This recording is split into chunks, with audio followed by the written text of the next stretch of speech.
যেখানে ঈদের খুশি, সেখানে আমাদেরকে এই বিষয়টাও চিন্তা করতে হবে যে আমরা কোন সময়টা আমাদের হাত থেকে হারিয়ে যাচ্ছি। আমাদের হাতে কি মূল্যবান সময় ছিল,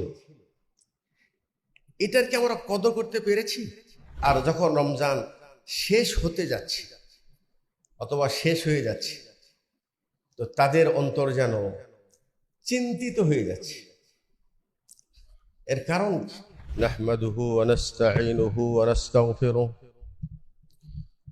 ওয়া নাউযু বিল্লাহি মিন শুরুরি আনফুসিনা ওয়া মিন সাইয়্যাতি আ'মালিনা মান ইয়াহদিহিল্লাহু ফালা মুদিল্লা লাহু ওয়া মান ইউদ্লিল ফালা হাদিয়া লাহু ওয়া আশহাদু আন লা ইলাহা ইল্লাল্লাহু ওয়াহদাহু লা শারীকা লাহু واشهد ان محمدا عبده ورسوله اما بعد فان خير الحديث كتاب الله وخير الهدي هدي محمد صلى الله عليه وسلم وشر الامور محدثاتها وكل محدثه بدعه وكل بدعة ضلالة وكل ضلالة في النار.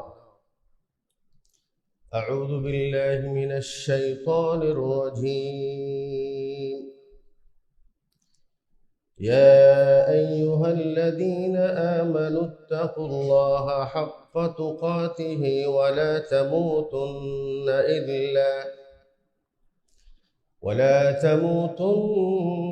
إلا وأنتم مسلمون.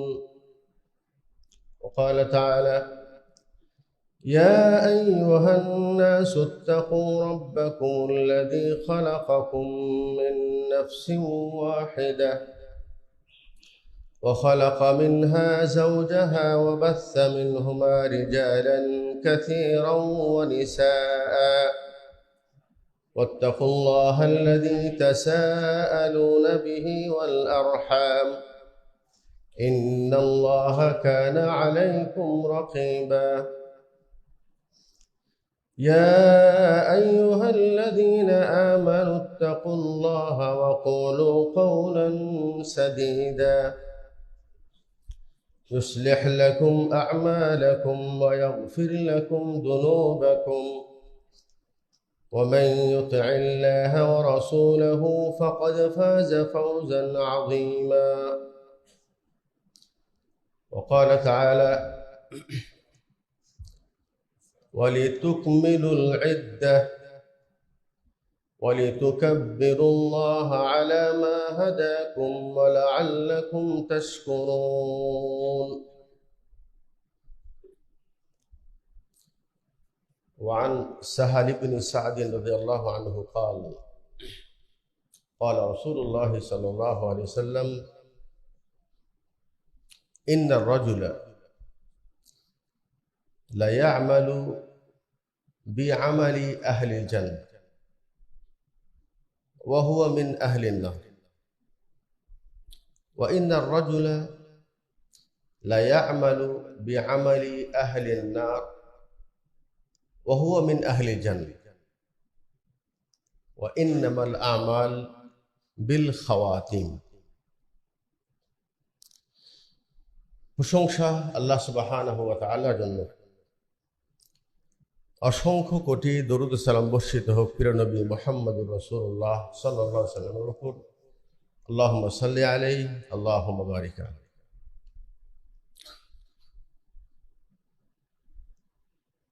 পবিত্র রমজানুল মুবারক মাসের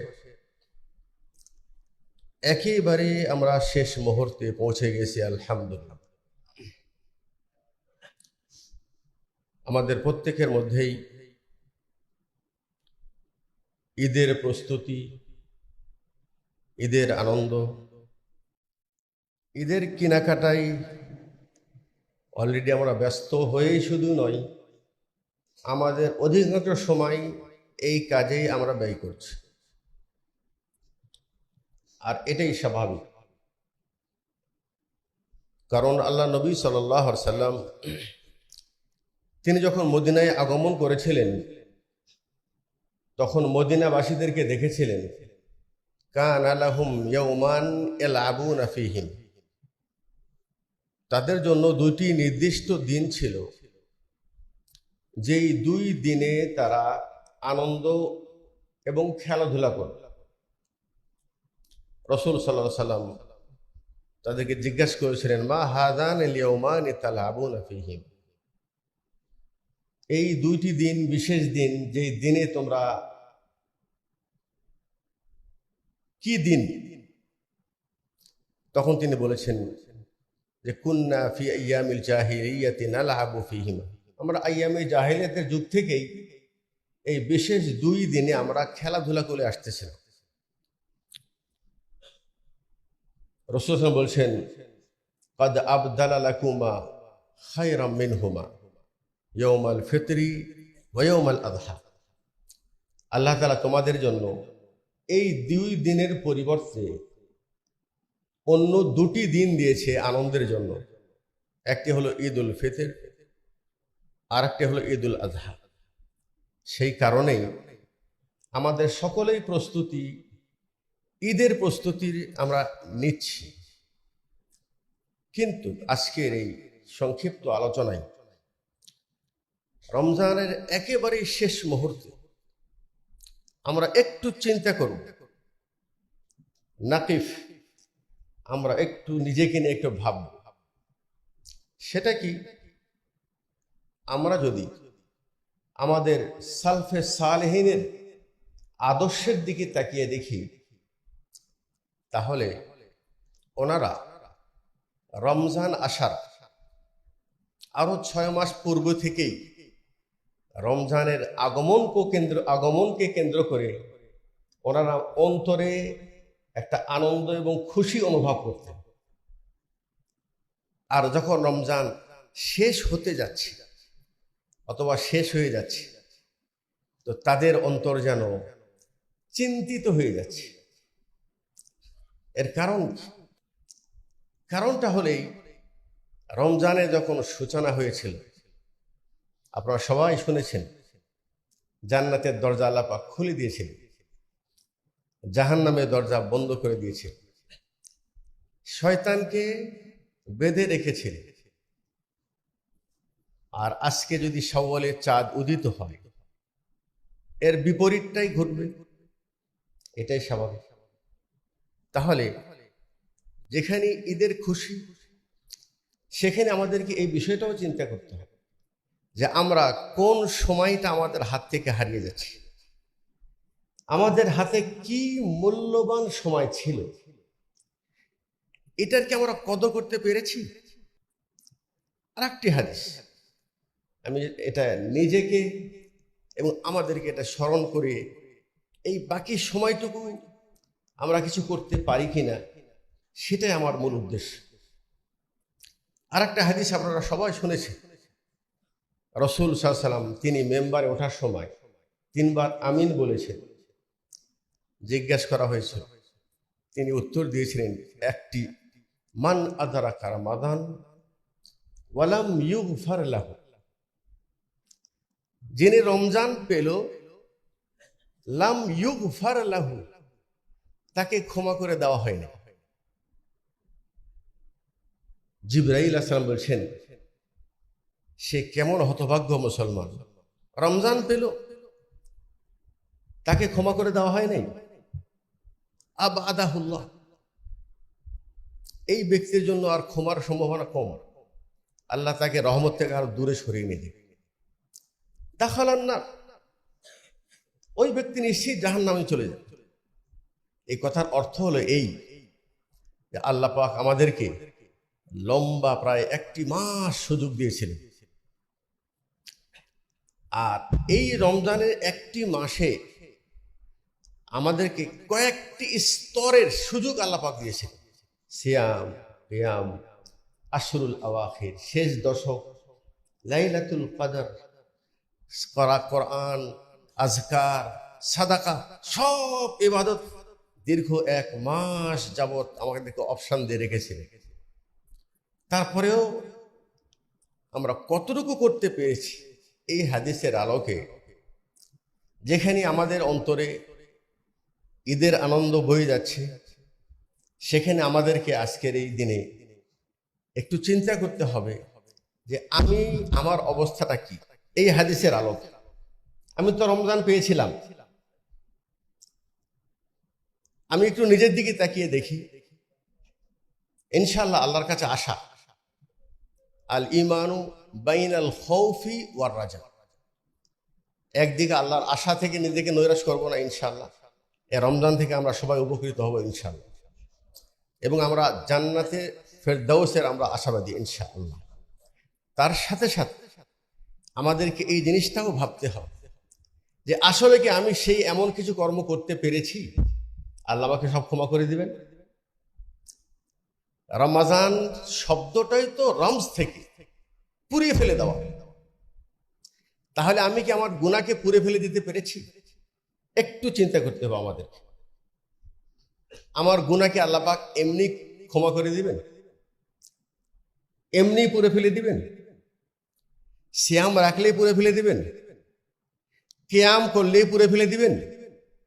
রাসূল তো এটাও বলেছেন, রুব্বা সাইমিন, রুব্বা সাইমিন, বহুত অনেক সিয়াম পালনকারী এমন আছে, লাইসা লাহু মিন সিয়ামিহি ইল্লাল জু, তার এই সিয়ামের পরিবর্তে শুধুমাত্র ক্ষুধা থাকা, পিপাসিত থাকা ছাড়া বিনিময়ে আর কিছুই পাওয়ার নেই। এটাও তো আছে, যেখানে আল্লাহ রাসূল বলেছেন, মান সামা রমাদান ঈমানান ওয়া ইহতিসাবান গফিরা লাহু মা তাকাদ্দামা মিন যামবি। ঈমানের হালতে সওয়াবের আশায় সিয়াম পালন করলে আল্লাহ পাক পিছনের সকল গুনাহ মাফ করে দেয়। এটা যেরকম আছে, এটাও তো ছিল যে অনেক সিয়াম পালনকারী এমন আছে, অনেক কিয়ামকারী এমন আছেন যারা সিয়ামও করেছে, কিয়ামও করেছে, বিনিময়ে শুধু জু ও সাহার, ক্ষুধা থাকা আর জাগ্রত থাকা ছাড়া আর কিছুই পায়নি।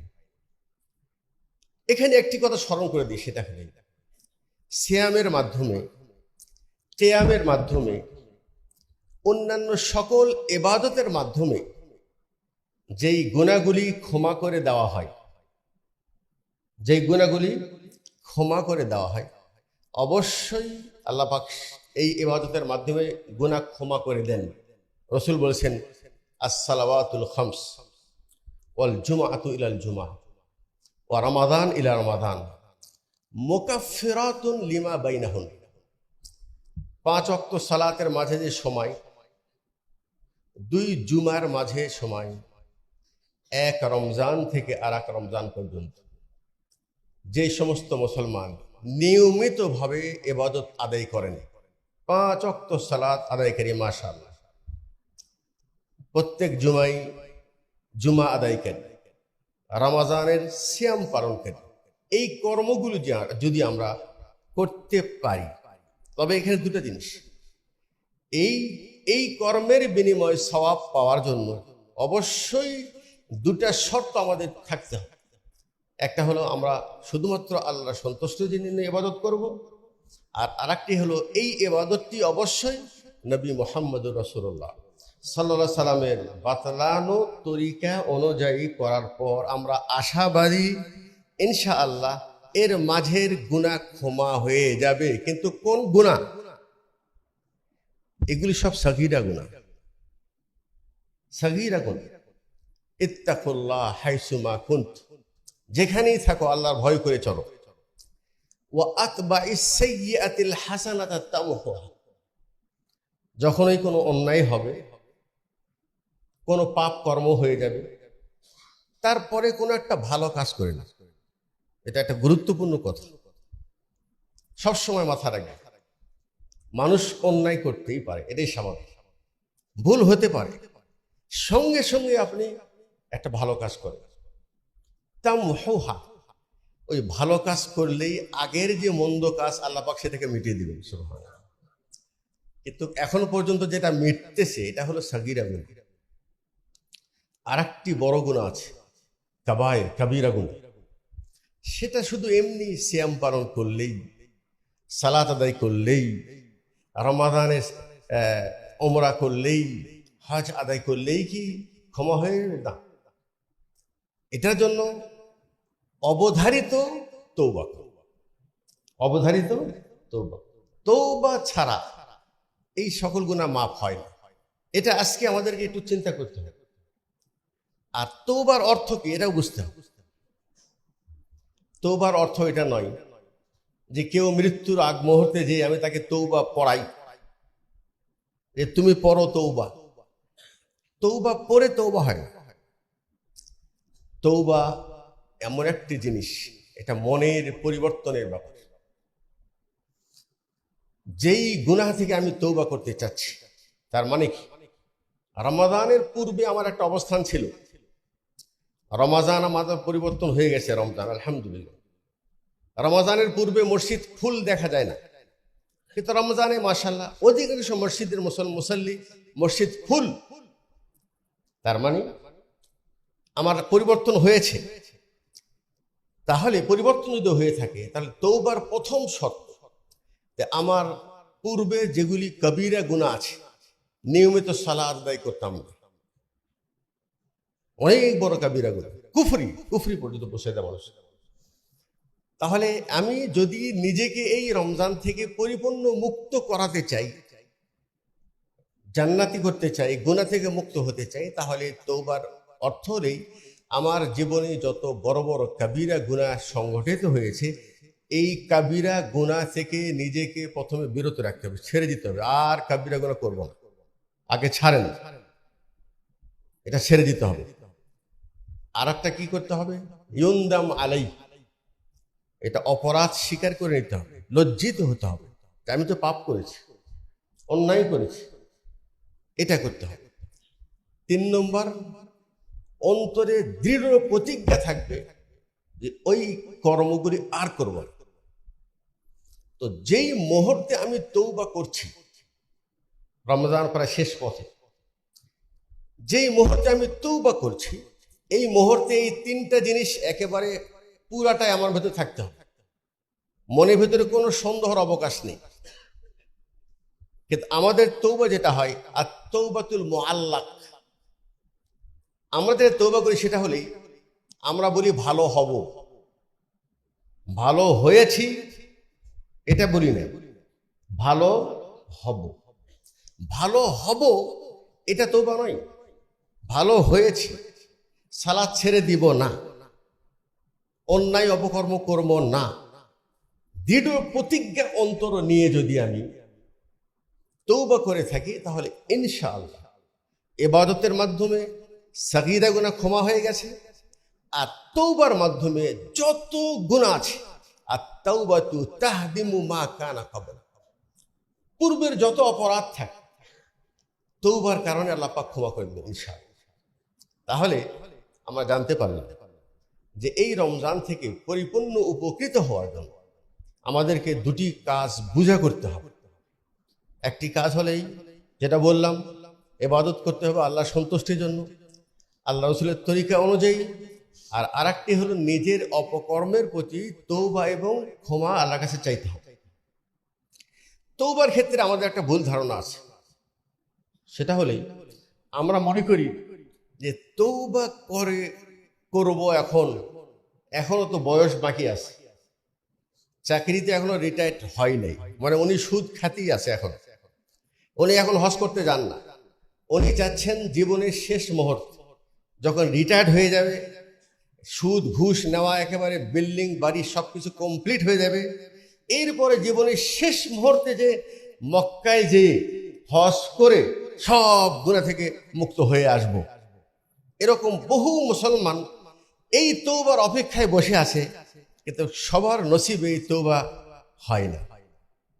কারণ ইন্নামাত তাওবাতু লিল্লাযীনা ইয়ামালুনা সাইয়্যাত, তওবা তো মূলত ওই ব্যক্তির জন্য যিনি কোনো অন্যায় করেছে, করার পর সঙ্গে সঙ্গে তওবা করেছে, বুঝতে পেরেছে এটা ভুল, তওবা করলেন, এখনই করলেন। তওবা করার জন্য মক্কায় যাওয়া জরুরি না, ওমরায় হজে যাওয়া জরুরি না, আর তওবার জন্য কোনো বিশেষ ব্যক্তির কাছে যাওয়াও জরুরি না, এটা আপনার মনের ব্যাপার।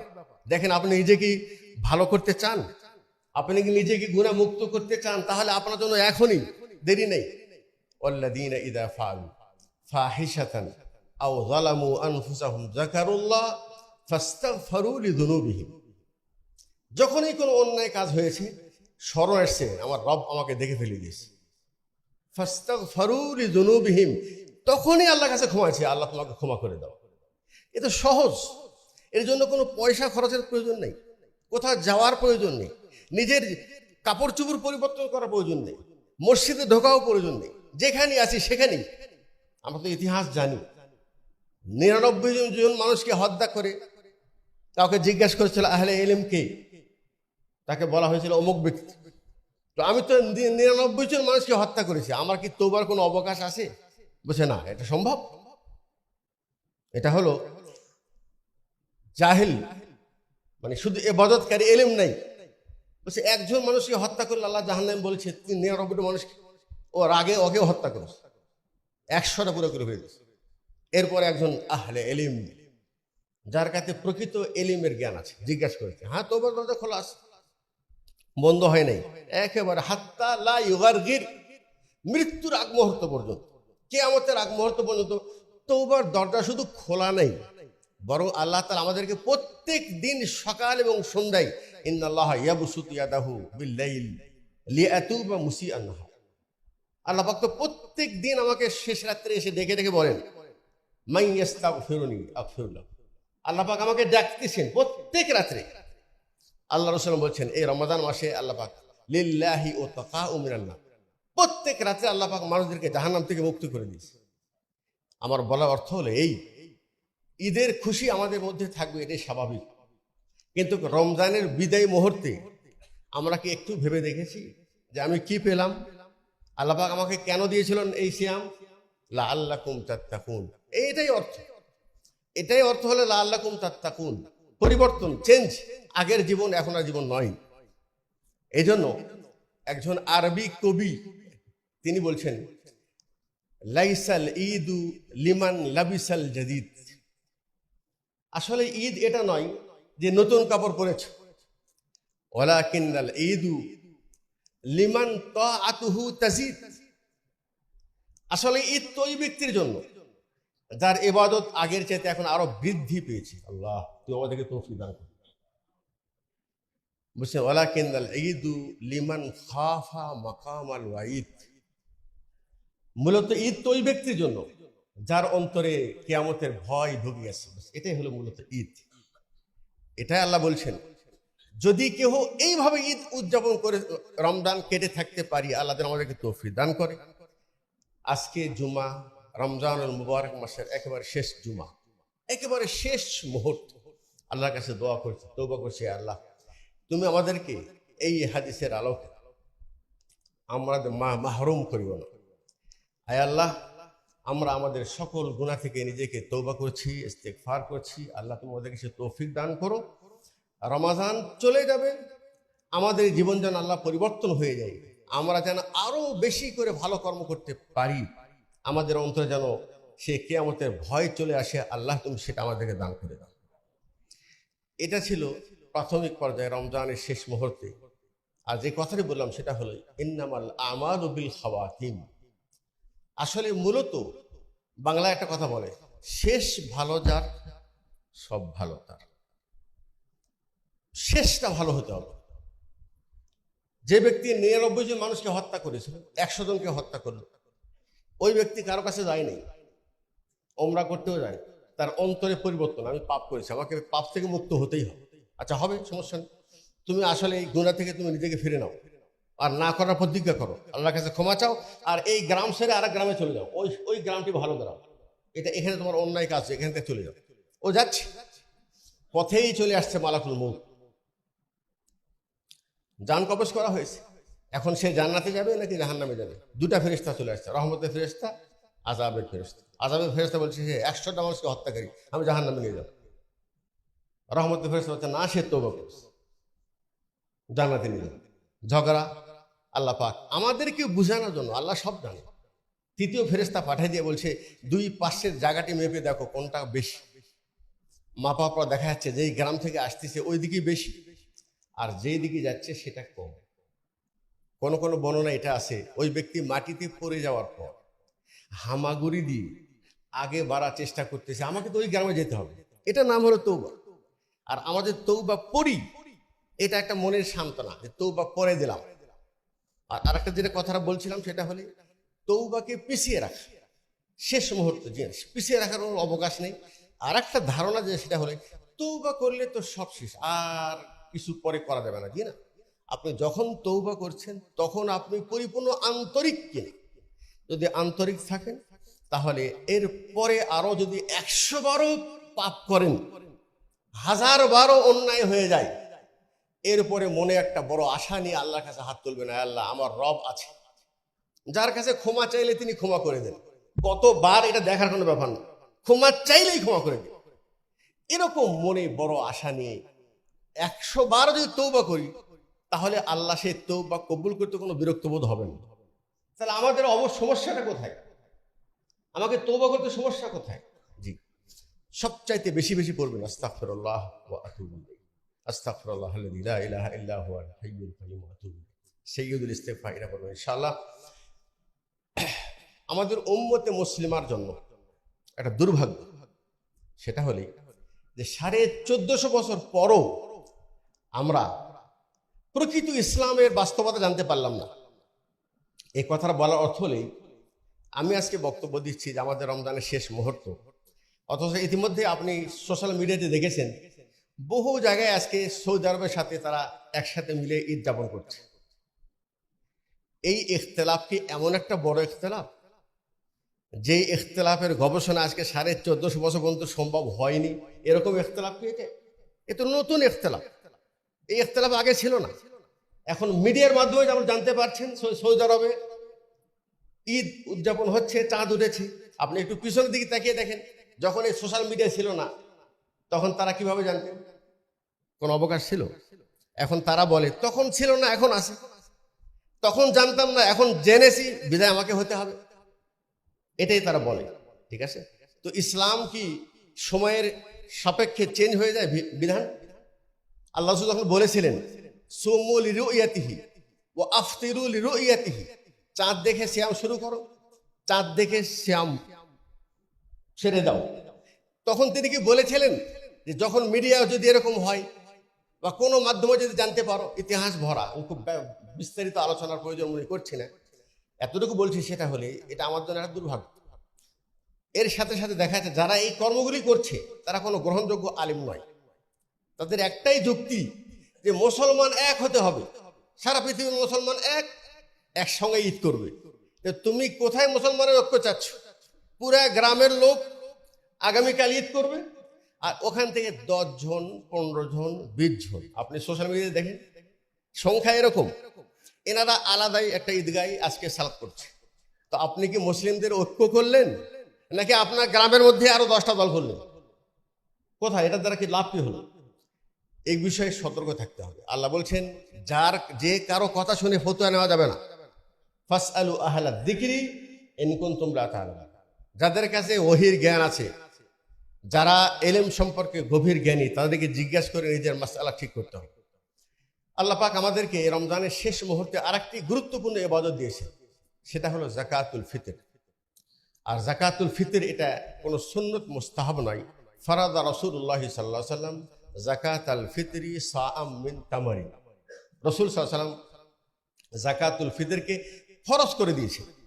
ফরজ তাদের উপরে, আলাল আবদি ওয়াল হুর, গোলামের উপরে, আজাদের উপরে, ও সগীরি ওয়াল কবির, ছোটর উপরে, বড়র উপরে, ও যাকারি ওয়াল উনসা, নারী পুরুষ সবার উপরে।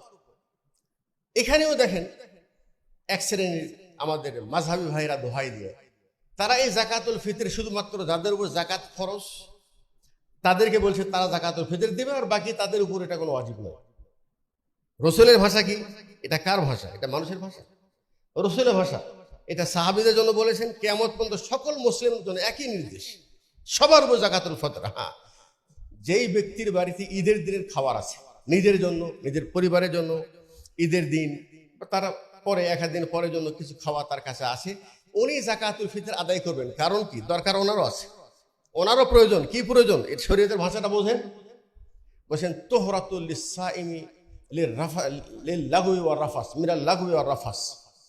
ওই ব্যক্তি যাকাতুল ফিতর আদায় করবে এই জন্য যে ওই ব্যক্তি সিয়ামকে আল্লাহ পাক তার দ্বারা যে অতিরিক্ত কথা হয়েছে অথবা কোনো অশ্লীল কথা তার মুখ থেকে বের হয়েছে, যেই কারণে তার রোজার মধ্যে ত্রুটিযুক্ত রোজা হয়েছে, সিয়াম হয়েছে ত্রুটিযুক্ত, এই রমজানের শেষে যাকাতুল ফিতর আদায় করলে আল্লাহ পাক আমাদের সিয়ামের ত্রুটিগুলি সব তোহর পবিত্র করে দেবে। সুবহানাল্লাহ।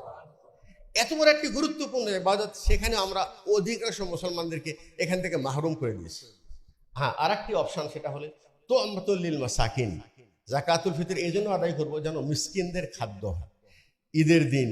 এটা একটি আনন্দের, যেটা একটু আগে বললাম, আল্লাহর পক্ষ থেকে প্রদত্ত একটি গুরুত্বপূর্ণ দিন। এই দিনে কোনো সাইল কারো কাছে যেন হাত পাততে না হয়। কিন্তু এটা তো আমরা পেশা বানিয়ে নিয়েছি, হাত পাতা, এটা তো এখন পেশা। এটা ঈদের দিন আরো বেশি, আরো হাত পাতা। ও যাকাতুল ফিতর কেন, যে দেখেন ওর সব বিল্ডিং এর মালিক, এটা হলো তার পেশাগত স্বভাব। কিন্তু মুসলিম তো এটা করতে পারে না। এটা মোমেনদের, হাদিসগুলি মোমেনদের জন্য। যারা মোমেন তারা চাইবেও না, এবং তাদের চাওয়ার যেন প্রয়োজন না হয়।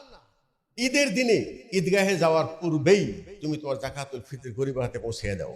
মান আদ্দাহা ক্বাবলা সালাত ফাহিয়া যাকাতুন মাকবুলা। যিনি ঈদের আগেই যাওয়ার পূর্বেই যাকাতুল ফিতর আদায় করেছেন, তিনি সাদাকা মকবুল হলো। আর যিনি ঈদের পরে আদায় করবেন, সেটা সাধারণ দান হবে, এই ফজিলত পাওয়া যাবে।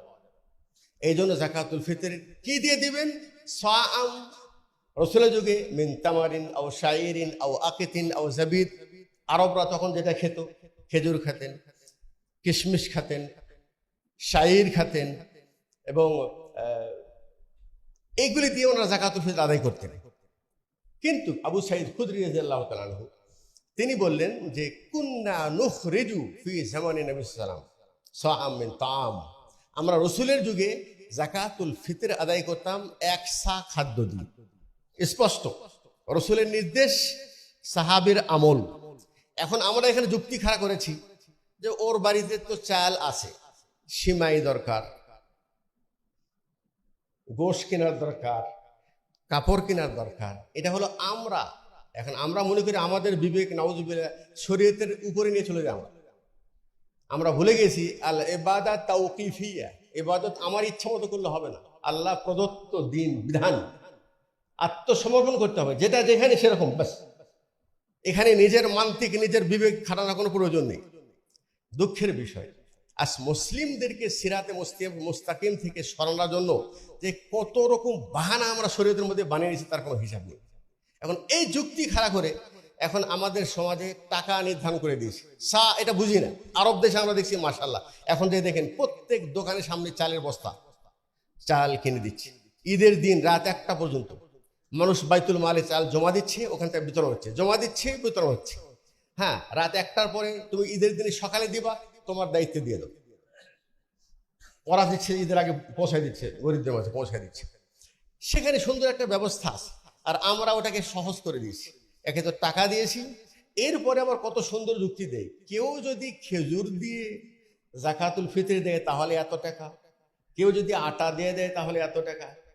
আবার দেখা যাচ্ছে সরকারিভাবে নির্দেশনা দিয়ে দিচ্ছে এত টাকা এই বছরে যাকাতুল ফিতর। ইবাদতটা কি খেলা? এটা আমি ওই নির্দেশ মানতে বাধ্য? আল্লাহ আমাদেরকে বিধান দিয়েছে, এই বিধান সাহাবীদের জন্য প্রযোজ্য, কিয়ামত পর্যন্ত সকল মুসলিমদের জন্য এটা প্রযোজ্য। এটা আমরা অনেকে যেমন টাকা দিয়ে দিই, এটা আমরা বলি টাকা দিয়ে দিলে যাকাতুল ফিতর আদায় হবে না। একটু আগে বললাম ইবাদত আল্লাহর পক্ষ থেকে প্রেরিত বিধান। এই বিধানের বিপরীত যাকাত দিবেন টাকা দিয়ে, সেখানে দিয়ে আমরা লুঙ্গি কিনা, শাড়ি কিনা যাকাত দিই, হবে না, যাকাত হবে না। যাকাতের টাকা গরিবের হক, ওই টাকা গরিবকে দেন। আপনি শাড়ি কেনার কে? এই টাকা তো আপনার না। আপনি 2.5% টাকা আলাদা করেছেন, এটা আপনার না, এটা গরিবের টাকা। উনি শাড়ি কিনবেন না কাপড় কিনবেন, কি করবেন, ওটা তার ব্যাপার। আমরা কি করছি, ওখানে সহজ নেই। এখন বলছে টাকা দেওয়া সহজ, আর ওখানে শাড়ি দেই। ওরা কি সহজের জন্য? লোক দেখানোর জন্য। যাকাতের শাড়ি, ওগুলো শাড়ি পরা যায়? যাকাতের লুঙ্গি ওগুলিকে পরা যায়? ওরা তো মানুষকে দেওয়ার জন্য দেয় না। এই যে মানুষকে দেখানোর জন্য যে আমি এই যে বড় একজন দাতা, রমজান মাসে জাকাত দিচ্ছি, কোনো হিসাব নেই, কত মাল কত জাকাত আসবে অনুমান 100-500 শাড়ি কিনে দিল, জাকাত দিয়ে দিচ্ছে। তাহলে এখানে একটা ধোঁকা। আর জাকাতুল ফিতরে যুক্তি খাটাচ্ছে যে আসলে চাল নিয়ে বাড়ি বাড়ি যাওয়া এটা কষ্টকর, অতএব টাকা দেওয়া সহজ, এই জন্য টাকা দিচ্ছে। প্রত্যেক জায়গায় যুক্তি। আরো মজার ব্যাপার দেখেন, জাকাতটা কতখানি দিতে হবে? সাআম মিন তাআম, এক সা খাদ্য দ্রব্য। এই সাটা রসুল কোথা থেকে দিয়েছেন? মদিনা থেকে, মদিনার সা। আর আমাদের মাযহাব ভাইরা ওনারা মদিনার সা দেন। একদিকে কেউ মোহাম্মদ সাল্লাল্লাহু আলাইহি ওয়াসাল্লামের নাম শুনেই এরকম চুমা দেয়, মানে এত বড় আশেকে রসুল। রসুলের কবর সবুজ, পাগড়ি সবুজ, মসজিদ সবুজ, এরপরে কাপড় সবুজ। এত রসুলের আনুগত্য, এত ভালোবাসা, কালেমার পড়তেছে রসুলের, আল্লাহ রসুল মোহাম্মদের আদর্শ নিয়ে। অথচ জাকাতুল ফিতর দেওয়ার সময় সাআম মিন তাআম, এক সা মদিনার সা, এটা প্রায় 2.5 কেজি মতো পরিমাণ হতে পারে, ওনারা এটা নেন না। নেন হলো ইরাকের সা, 3 কেজির মতো। এখানে আশেকে রসুল নেই, ওই শুধু কাপড় নিয়ে আশেকে রসুল, রসুলের নাম চুমে দিয়ে আশেকে রসুল। এরপরে দেখা যাচ্ছে উনি আবার কতটুক দিবেন? 1 সা ইরাকি সা দিচ্ছে। এরপরে আরো মজার ব্যাপার, মুআবিয়া রাদিয়াল্লাহু তাআলা আনহু, মদিনায় তখন গম ছিল না, পরবর্তীতে গম, শাম দেশে গম হয়, গমের মূল্য বেশি, শাইর তার মূল্য কম। এখন মুআবিয়া রাদিয়াল্লাহু তাআলা উমরায় বা হজে আসছেন মদিনায়, তিনি এসে বলছেন আন্নাল মুদ্দাইন তাদিলু সাআন, 2 মুদ অর্থাৎ নিসফু সা, এটা 1 সা খেজুরের সমান, মানে অর্ধেক সা গমের মূল্য 1 সা খেজুরের সমান, অর্থাৎ অর্ধেক সা দিলেই হবে। দেখেন ওখানে নিলাম ইরাকি সা, আবার রসুল বলছেন 1 সা, এখানে আমরা রসুলের কথা না নিয়ে কার কথা নিলাম? মুআবিয়া রাদিয়াল্লাহু তাআলার কথা নিয়ে এখানে নিলাম অর্ধে সা। এই যে পুরা রমজান মাস সোশ্যাল মিডিয়াতে গরম, তারাবি 20 রাকাত নাকি 8 রাকাত, কত যুক্তি, কত যুক্তি। আরে ওমর কি বেশি কম বুঝতেন? উনি যে রাস্তায় চলে সেই রাস্তায় শয়তান চলে না, তার মানে কি ওমর কি রসুলের সাথে বেশি? আজীব। তার মানে হলেই ওই শুধু আশেকে রসুলের দাবি, আর অন্তরে যেন রসুলের হিংসা বলবো না, ওদের অন্তর আসলে আহলে হাদিসের হিংসা, আর কিছু। ওই আহলে হাদিসের হিংসা করতে যে রসুলের হাদিস কেন, কোরআনকে পরিবর্তন করতেও কোনো দ্বিধা নাই, কিন্তু আহলে হাদিস এরা মাথা তারা দেওয়া যাবে না। তাহলে এই যে 1 সা বলেন, অর্ধ সা বলেন, আর তারাবিতে গন্ডগোল বলেন, নিজেরাই তো বলো ওমর থেকে এটা সুন্নত বলা হয়েছে। তা আপনি ওমরের দিকে যাওয়া পরে, তার আগে কি রসুলের আদর্শ নেই, আবু বকরের আদর্শ নেই? তাহলে ওনারা কিভাবে সালাত করতেন সেটা আমরা জানি না। যাই হোক, এটা বললাম যে আমাদের এই রমজান আসলেই যেখানে মানুষ ইবাদতের মধ্যে মগ্ন থাকবে, আর তার ভিতরে এই ইখতিলাফি মাসলা ঢুকে দিয়ে ইবাদতের আসল স্বাদই নষ্ট করে দেয়। যিনি 8 রাকাত পড়ছেন তার ভিতরে সন্দেহ, কি জানি সুন্নত এটা হলো কি না, সন্দেহ ঢুকে গেছে। এত বক্তব্য সোশ্যাল মিডিয়ায়, ওর ভিতরে সন্দেহ ঢুকে গেছে। 20 রাকাত পড়তেছে, ওর মধ্যে সন্দেহ। এখন আরো মানে জোরালো একটা যুক্তি তারা সাব্যস্ত করেছে যে 20 পড়লে লাভ হলো এই যে কিয়ামতের দিন যদি 8 টিকে যায় তাহলে 20 থেকে 8 দিয়ে দিব, আর যারা 8 পড়তেছে ওরা 20 পুরো করবে কিভাবে? দেখছেন কত যুক্তি। আল্লাহু আকবার। শেষ কথা সেটা হলে বাঁচার একটাই পথ, ফাইন তানাজাতুম ফি শাইইন ফারুদ্দুহু ইলাল্লাহি ওয়া রাসূল। কোন বিষয়ে ইখতিলাফ হলে ফিরে আসো কোরআনের দিকে, ফিরে আসো সুন্নাহর দিকে। আপনি নিজেকে যত আহলে কোরআন বলেন, আহলে হাদিস বলেন, অমুক বড় ইমামের অনুসারী বলেন, আপনার আদর্শ কোরআন হাদিস আছে কিনা যদি থাকে তাহলে সুসংবাদ গ্রহণ করুন, ইনশাআল্লাহ আপনার ইবাদত কবুল হবে। আর যদি আদর্শ না থাকে, আপনার দল যত বড়ই হোক, আপনি যত মেধা সম্পন্ন হন, আপনার যতই জনপ্রিয়তা থাক, দুনিয়ায় আখেরাতে সিফর, জিরো, কিছু পাওয়া যাবে না। আল্লাহ রাব্বুল আমিন সকল মুসলিমদেরকে সঠিক দিন বোঝার তৌফিক দান করুক। রমজানের শেষ মুহূর্তে আল্লাহ পাক যেন আমাদের দ্বারা এমন কিছু কর্ম করার তৌফিক দান করে যে কর্মের মাধ্যমে আল্লাহ যেন আমরা আল্লাহ সন্তুষ্টি অর্জন করতে পারি। আকুলু কওলি হাযা ওয়া আস্তাগফিরুল্লাহ লি ওয়া লাকুম ওয়া লিসাইরিল মুসলিমিন ফাস্তাগফিরু ইন্নাহু হুয়াল গফুর। আলহামদুলিল্লাহি রাব্বিল আলামিন ওয়াস সালাতু ওয়াস সালামু আলা আশরাফিল আমবিয়া ওয়াল মুরসালিন নবিয়িনা মুহাম্মদ ওয়া আলা আলিহি ওয়া আসহাবিহি আজমাইন, আম্মা বা'দ। ইখতিলাফের শেষ নেই। সকল ইখতিলাফ থেকে বের হয়ে এসে পবিত্র এবং কোরআন এবং সুন্নাহ অনুযায়ী নিজের জীবনকে পরিচালনার প্রতিজ্ঞা করে সেই পথ অবলম্বন করলেই ইনশাআল্লাহ আল্লাহ আমাদের প্রতি রাজি এবং খুশি হবেন। আগামীকাল ঈদগাহে যাওয়ার জন্য গোসল করে সুন্দর কাপড় পরে এক রাস্তায় যাবেন, আর এক রাস্তায় ফিরে আসবেন, নিজেরা যাবেন, পরিবারকে নিয়ে যাবেন। এটা রসুল আদর্শ। সব জায়গায় আমরা ভেজাল ঢুকে দিয়েছি, তাকবীর নিয়ে মারামারি, ঈদগাহ ভাগাভাগি, তাকবীর অতিরিক্ত তাকবীর, এটা নিয়ে আলাদা ইয়ার কোনো প্রয়োজন নেই। কিন্তু প্রত্যেক মুসলমানদের আত্মসমর্পণ করা উচিত। রসুলের আদর্শ যেখানে আছে সেখানে আমার মাযহাবে কি আছে, আমার তরিকা কি আছে, সেই হাদিস বলে 12 তকবীরে বিশুদ্ধভাবে আল্লাহ রসুলকে প্রমাণিত ঈদের সালাত আদায় করেছেন। অতএব আলহামদুলিল্লাহ আমাদের এই মারকাজে এবং যেখানে ঈদের সালাত সুন্নত অনুযায়ী হবে, আপনি চেষ্টা করবেন চাচা আপনা জান বাঁচান, ডান বাঁয়ে তাকানো দরকার নেই, নিজের চিন্তা করেন, নিজেরটা আপনি বাঁচান। আল্লাহ যেন সেই তৌফিক দান করে।